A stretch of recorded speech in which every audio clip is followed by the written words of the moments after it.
अस्सलामुअलैकुम बच्चों। वालेकुम अस्सलाम टीचर। बच्चों, आज हम रकम का खेल खेलेंगे जिसमें आपको दुगना, आधा और पाव हिस्सा बताना है।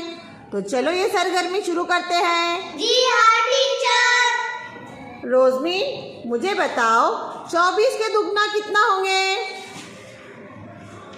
48। 24 का आधा? 12। 24 का पाव हिस्सा? 6। शाबाश रोजमीन। रेहान, मुझे बताओ 16 के दुगना कितना होगा? 32। 16 का आधा हिस्सा? 8। 16 का पाव हिस्सा? 4। वेरी गुड रेहान, शाबाश। शुक्रिया।